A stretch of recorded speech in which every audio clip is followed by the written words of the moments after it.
sound is the most important aspect of music in general.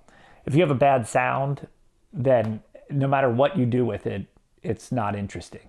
You'll never get it. And it's so funny that, people spend so much time like working on notes when in reality, it's like, make sure you've got to be getting a good sound.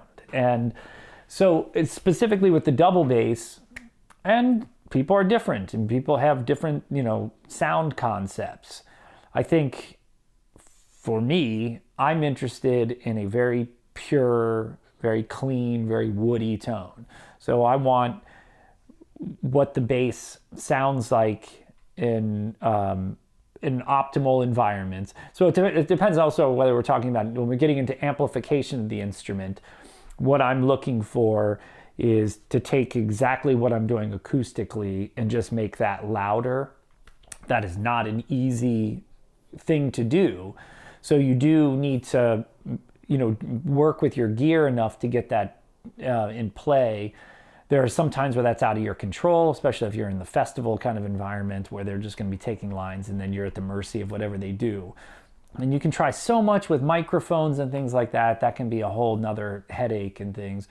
But I do think that every bass player, jazz bass player, when you're talking about amplifying the instrument, you've got to get into that thing where you're playing the note and this is replicating what the bass sounds like. So with any environment that I'm going to, especially if I'm using like a house rig, or I'm at a festival where they have backline and stuff, my first thing I do is I just set everything flat and I find out what the amplifier is giving me in the speaker combination, and then I just start adjusting from there.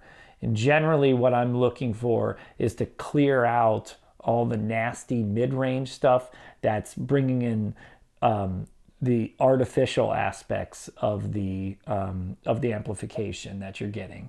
Because piezos and those pickups and things are just going to bring in a bunch of junk. So you need to clean that stuff out. It's just a brightness. It's like, a brittle element to the instrument. You know what it sounds. I mean, everyone knows like when they hear a bad sounding bass, and it's like real pingy and metallic and bright, and it sounds like it's plugged in. It doesn't even sound like an upright bass. I use the David Gage Realist for my pickup. I use the Mark Bass combo amplifier. They're 12-inch. Just because to me that's one of the most portable. And it's a really powerful speaker. So if I need more, I usually just run a line to the house and let them reinforce that.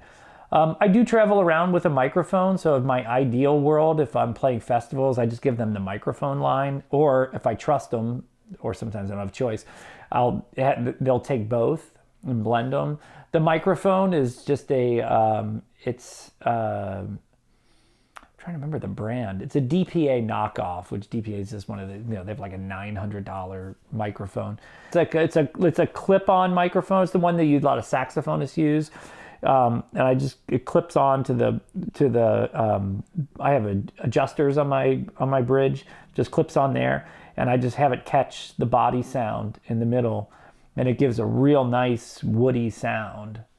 I don't use it all the time though. I mean, I only use that generally at festivals, or if I'm doing, if I have to do like live stream feeds, God forbid ever again, then I'll use that. I'll send that bass signal.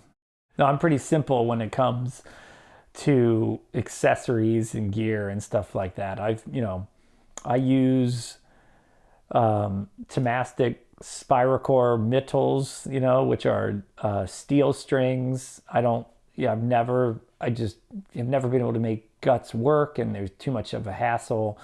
I love those strings because they're a pretty high tension, so you can set the string height pretty moderately, and you have you've got good height on it, but they're real tight, and you can lay into those strings both with the bow and pizzicato wise. And it's annoying because Spiracores had this reputation for so long. Oh, you can't bow Spiracores. You can't.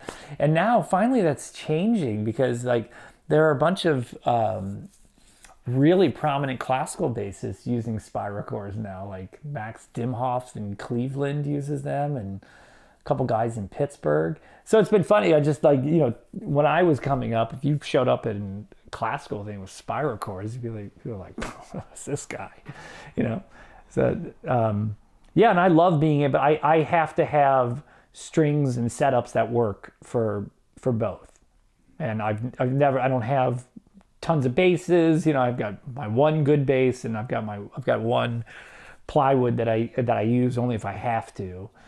And I want to be able to do everything on it. I don't mess around with the setup that much, and I keep it very simple.